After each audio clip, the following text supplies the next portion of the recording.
Yamaha DT 360, 1974, 351 cc's, 2-stroke, single cylinder, 32 horsepower, and 26 pound-foot of torque. It weighs 125 kilograms. Now I'm going to include the 400 in this one because they are extremely similar. So the first thing I love about this bike is it is a 2-stroke. I mean, who wouldn't love a great thumping 2-stroke? Look at that engine. The power, the smell, the simplicity. It's 2-strokes rule, man. Second thing is the build quality. I mean, for a 1974, they really used to build them well. Look at that. Look at those engine casings. You wouldn't get people engraving engine casings anymore. And that rear shock with the separate reservoir for the oil. Number 3, simplicity. 6 volts. Nobody cares about the electrics. Look at these clocks. Aren't they gorgeous?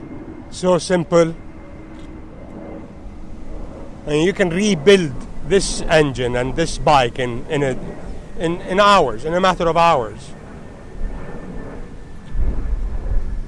Number 4, it's very versatile actually. You can't use this as a day-to-day, but in its heyday, it was the true and original dual sport bike. You could do anything on it. You can go enduro riding, as it says there, Enduro 360. You can go on the road, in town, on high-speed runs. You just could do everything on this bike. Number 5, the sound.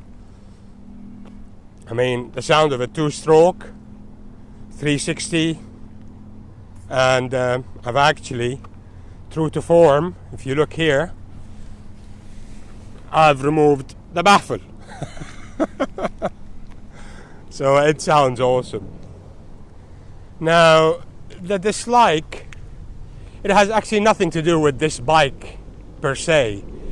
My main dislike is that it's a very rare bike. Being in 1974, you can hardly get any parts for it.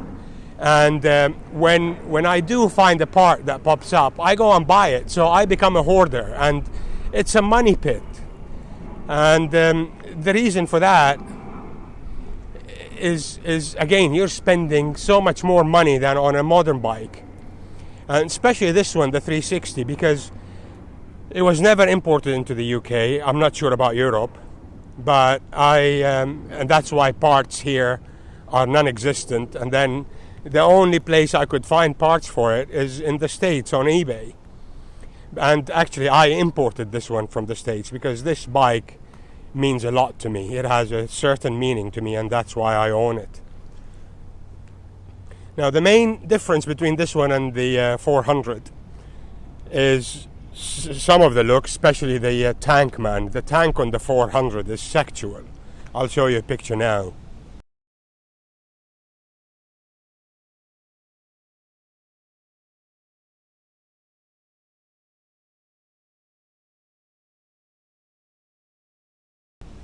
And even though it has bigger cc, believe it or not, the 400 is less powerful than the 360. Maybe it was to do with some sort of emissions or whatever. And the 400 that I have is a 1975. Much more parts you can find for the 400 than the 360. The 400 engine casings are not chrome, they are magnesium, believe it or not. And the head and the exhaust are different.